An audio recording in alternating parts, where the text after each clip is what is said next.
কি অবস্থা? আচ্ছা কি রান্না করবো? এই যে সিমের বিচি দিয়ে বাংলাদেশের রুই মাছ দিয়ে এই যে রুই মাছ দেখছো, এই যে দেরি না করে কীভাবে সিমের বিচিগুলো রান্না করি সবাই সাথে থাকুন এবং উপভোগ করুন।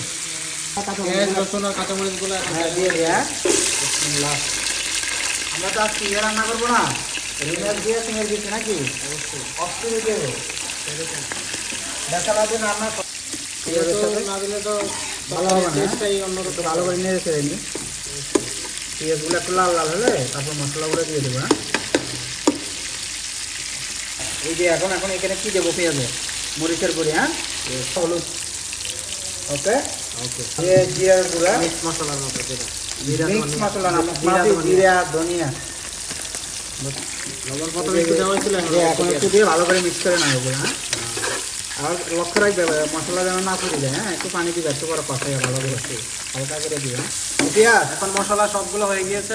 এখন কি করবো? সিমের বিচিগুলো দিয়ে দিই। হ্যাঁ ওকে, এখন বিচিগুলো মশলার সাথে ভালো করে মিক্স করে দেবো। ভাই কালারটা যা আসছে না, ও একদম বোনা বোনা। হ্যাঁ সিমের বিচি রেসিপির সাথে আমাদের আরেকটি রেসিপি আছে, সিমের ভর্তা। পেঁয়াজ এটা ভালো করে একদম সিদ্ধ করছি, দেখছো কষায় কষায়। এখন কি করবো? এবারে এখন একটু পানি দিয়ে দেবো, ঠিক আছে? 10 মিনিট সিদ্ধ করার পর আমরা এখন এখানে কি দেবো? এই যে পানি ইউজ করবো, পানি দিয়ে দেবো, পরিমাণ মতো পানি দেবো। পানি দিয়ে ভালো করে মিক্স করে আমরা একটু পানি বাড়াই দিলাম কারণ আমাদের জনসংখ্যা একটু বেশি, তো এই জন্য একটু ঝোলটা বেশি মিক্স করে কালারটা দেখছো, মিক্স করে আমরা ঢেকে দেবো কয় মিনিটের জন্য? 10 মিনিটের জন্য। ওকে,